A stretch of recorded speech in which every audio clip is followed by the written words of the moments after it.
तो देश में आज सबसे बड़े त्योहार दिवाली की धूम है।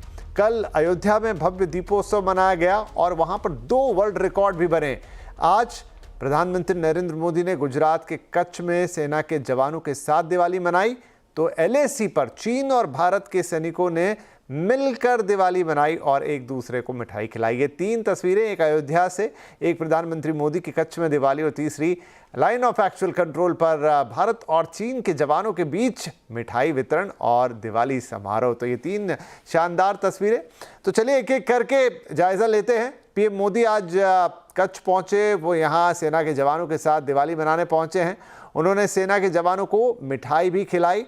ऐसा पहली बार है जब प्रधानमंत्री बनने के बाद मोदी गुजरात के जवानों के साथ हैं और दिवाली मना रहे हैं। PM मोदी मुख्यमंत्री थे तब उन्होंने गुजरात के जवानों के साथ दिवाली मनाई थी।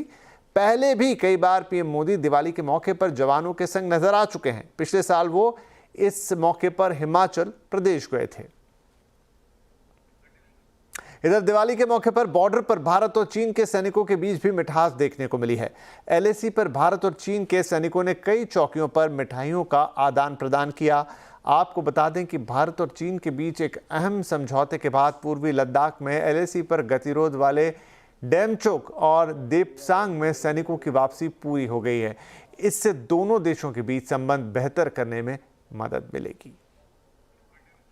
दिवाली को अंधकार पर प्रकाश की जीत का पर्व माना जाता है और ये बात पूरी दुनिया को अयोध्या से बेहतर कोई और नहीं समझा सकता। अयोध्या में 500 साल बाद ऐसा मौका आया है जब रामलला भव्य राम मंदिर में विराजमान है। इस दिवाली पर अयोध्या में 25 लाख से ज्यादा दिए जलाकर एक नया वर्ल्ड रिकॉर्ड भी बनाया गया। देखिए रिपोर्ट।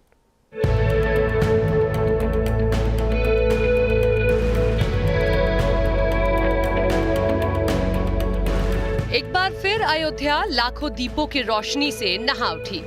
एक बार फिर लगा जैसे श्री राम लौट कर आए हैं। एक बार फिर अयोध्या के आंचल को छूती सरयू टिमटिमाते दियों के सितारों से रोशन हो उठी। लेकिन इस बार अयोध्या के दीपोत्सव में एक अलग उत्साह था। दीपों के प्रकाश में एक अलग आभा थी। अयोध्या की सुगंध में एक सुगंध थी जो पूरी हुई और इसी के साथ श्री राम की नगरी से एक और सौगंध ली गई।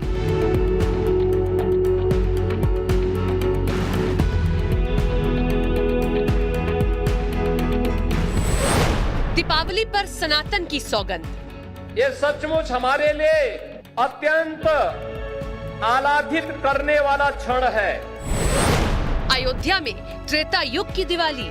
500 वर्षों का इंतजार समाप्त करके एक बार फिर से रामलला अपने धाम में, अपनी जन्मभूमि में विराजमान होकर के दुनिया के अंदर पीड़ित और प्रताड़ित लोगों को संदेश दे गए हैं। प्राण प्रतिष्ठा के बाद सबसे बड़ा उत्सव।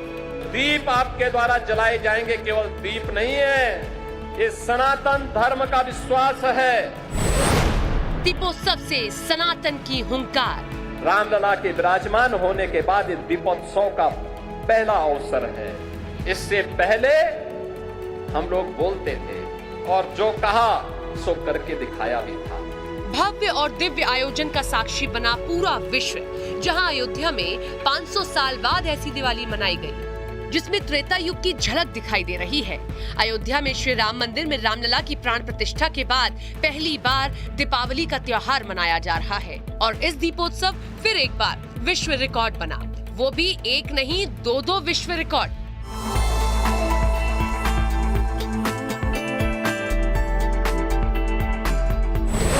$25,12,585 दीप जलाए गए। 30,000 से ज्यादा वॉलंटियर्स ने कीर्तिमान महज आधे घंटे में सभी दीपों को जलाकर बनाया। वहीं सरयू आरती का रिकॉर्ड बना। पहली बार 1,121 लोगों ने सरयू आरती की। CM योगी आदित्यनाथ इस महाआरती में शामिल हुए। 7वीं बार है जब अयोध्या के दीपोत्सव का नाम Guinness book of world record में दर्ज किया गया। वहीं पहली बार राम मंदिर परिसर में भी 1 लाख दिए जलाए गए। अयोध्या में दिव्य रामलीला का आयोजन किया गया, जिसमें Myanmar, Nepal, Thailand, Malaysia, Cambodia और इंडोनेशिया जैसे देशों के कलाकारों के साथ भारत के 16 राज्यों के कलाकारों ने हिस्सा लिया है। मैं लक्ष्मण पत्नी उर्मिला अपने विचारों की छाया में उस शक्ति को खोजती हूँ जिसके बारे में मुझे कभी पता नहीं था। अयोध्या अलौकिक दिख रही है। हर जगह लोग उत्सव मना रहे हैं। भव्य आतिशबाजी, ड्रोन लेजर शो, जगह जगह झांकियां। ये दीपोत्सव अलौकिक है, अद्भुत है, अकल्पनीय है। प्रभु राम के स्वागत के लिए अयोध्या की ऐसी आकुलता संभवतः त्रेता युग में ही दिखी होगी। अयोध्या राम धुन में, राम के रस में, राम के नाम में ऐसे समर्पित हो गई है जैसे युगों युगों से समय के लिए हर एक हिस्से में उनका नाम समाहित हो।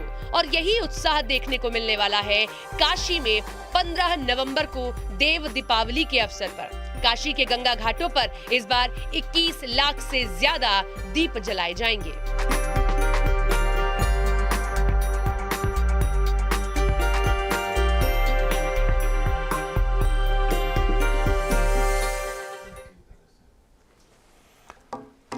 तो चलिए, ये भव्य दिवाली मन गई है अयोध्या में और आज देश में बाकी हिस्से में भव्य दिवाली बनने वाली। लेकिन ये दिवाली थोड़ी कंफ्यूजन वाली भी है। इस बार आज और कल 2 दिन दिवाली मनाई जाएगी, यानी 31 तारीख आज और कल 1 तारीख को भी। वजह यह है कि कार्तिक कृष्ण पक्ष की अमावस्या की तिथि आज से शुरू हो रही है और कल तक चलेगी। इसलिए जो लोग अमावस्या वाली रात को दिवाली मनाना चाहते हैं वो आज मना रहे हैं, और जो उदय तिथि या सूर्योदय के हिसाब से दिवाली मनाना चाहते हैं वो कल दिवाली मना रहे हैं। लेकिन चाहे दिवाली आज मनाएं या कल, पूजा वही, भाव वही और विधि भी वही रहने वाली है। तो समझते हैं दिवाली का महत्व और पूजा की विधि वैदिक धर्माचार्य से। हमारे साथ आज जुड़ रहे हैं आचार्य शैलेश तिवारी। आचार्य जी, बहुत बहुत प्रणाम आपको। और इस साल तो ये मैं कहूँ कि थोड़ा अजीब भी है, लेकिन मैं तो कह रहा हूँ सौभाग्य है, देश को 2 दिन दिवाली मनाने को मिल रही है। उत्सव डबल, त्योहार डबल, आनंद डबल।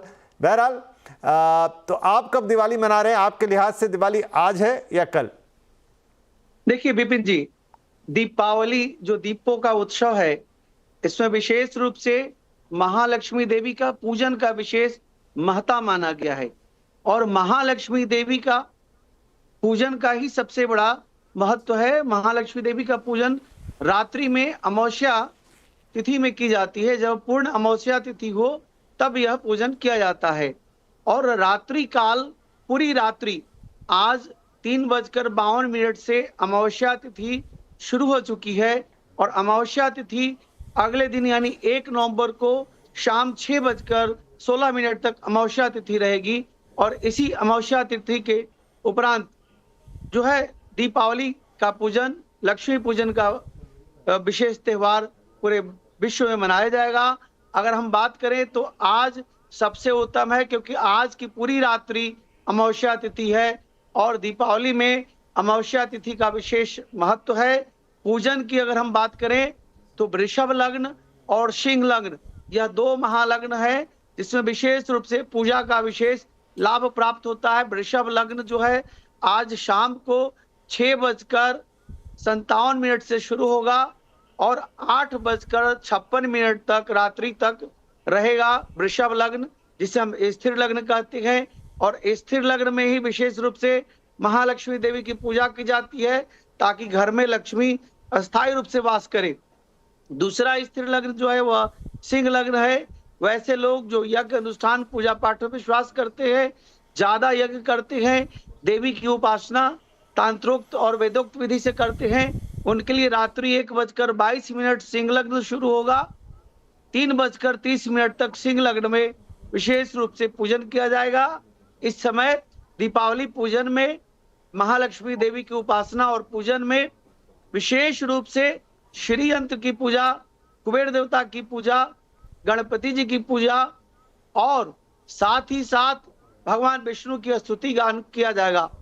श्री यंत्र की पूजा का विशेष महत्ता है। और पूजा के समय अगर आप श्री सूक्तम का पाठ करते हैं, ओम हिरण्यवर्णाम हरिणीम स्वर्ण रजस्त्रजाम चंद्राम हिरण्यम लक्ष्मी जात वेदो आवा ताम हजात वेदो लक्ष्मी मनपगामनीम यश्याम हिरण्यम बिंदेहम गामश्वः पुरुषानहम अश्पूर्वाम रथमध्याम हस्तिनाद प्रबोधिनीम श्रियम देवी मुपहे श्रीमाम देवी जुस्ताम कामसो अस्मिताम हिरण प्रकारा मद्राम ज्वलंतीम तृप्ताम तर्पयंतीम पद्मे सिताम पदवर्णाम तामिहो पविश्रियम। महालक्ष्मी देवी को प्रसन्न करने के लिए श्री सूक्तम का 16 श्लोक है। मैं पूरा श्लोक नहीं बोला क्योंकि समय हमारे पास सीमित है। महालक्ष्मी देवी की पूजन के लिए सबसे पहले आपको क्या करना है, अपने घर और मंदिर की शुद्धि करना है, वहां पर गंगा जल का छिड़काव करना है। इसके बाद अपने आसन की शुद्धि करना है, फिर आचमन करना है 3 बार। ओम माधवाय नमः, ओम केशवाय नमः, ओम नारायणाय नमः।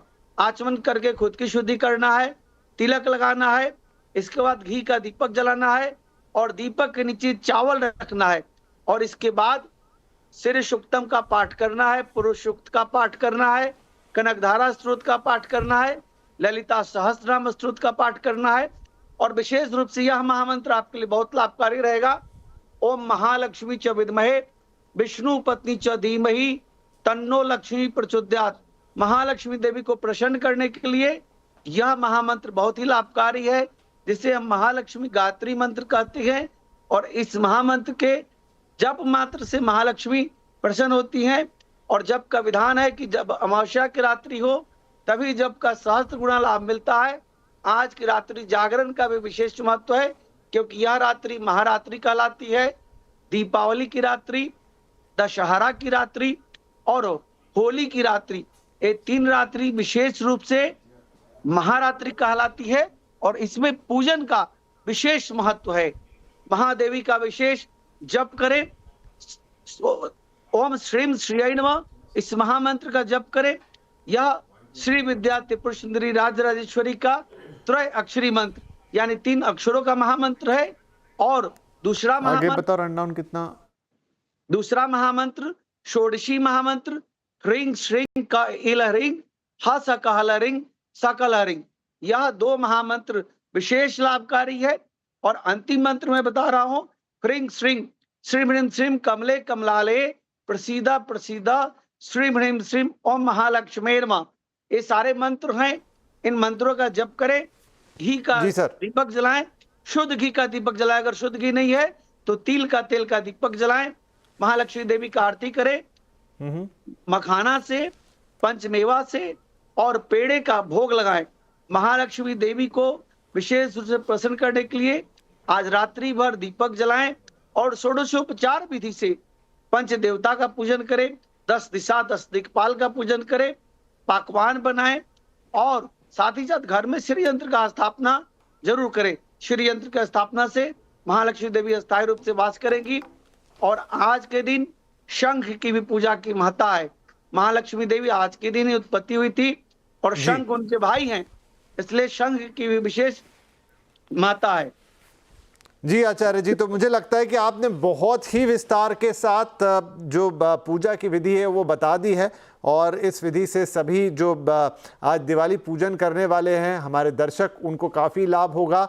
और आज करें या कल करें, जो भी जिस भी दिन कर रहा है, आपने ये भी महात्मा बता दिया कि दीपावली में अमावस का क्या महत्व है और किस दिन क्यों दीपावली हम मना रहे हैं। बहुत बहुत धन्यवाद आचार्य श्री। और मुझे लगता है कि आपके ये जो सुझाव हैं इससे हमारे दर्शकों को पूजन करने में बहुत लाभ मिलेगा और माँ लक्ष्मी उन पर प्रसन्न होगी। बहुत बहुत धन्यवाद। हैप्पी दिवाली आपको।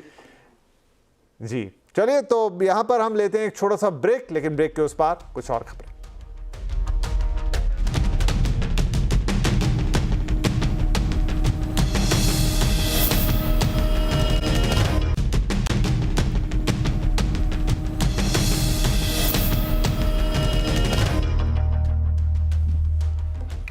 Welcome back. और अब बात कर लेते थोड़ा बाजार की। अक्टूबर एक्सपायरी के बाद बाजार में आज दबाव दिखा। सेंसेक्स निफ्टी गिरावट के साथ बंद हुए। सेंसेक्स 553 पॉइंट गिरा तो निफ्टी 136 पॉइंट फिसलकर बंद हुआ है।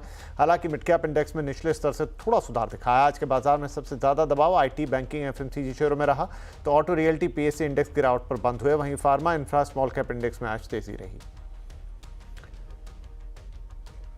संवत 2080 में मार्केट वालों की जमकर दिवाली मनी है। एक साल में बाजार ने विस्फोटक रिटर्न दिए हैं। निफ्टी 25% चला है। सबसे ज्यादा धमाल किया है सरकारी कंपनियों ने। तो कैसा रहा पिछला संवत और निवेशकों के पोर्टफोलियो को इस दौरान कैसे जगमगा दिया इस संवत ने, हमारे सहयोगी हुरमास फटाकिया आपको एक्सप्लेन कर रहे हैं।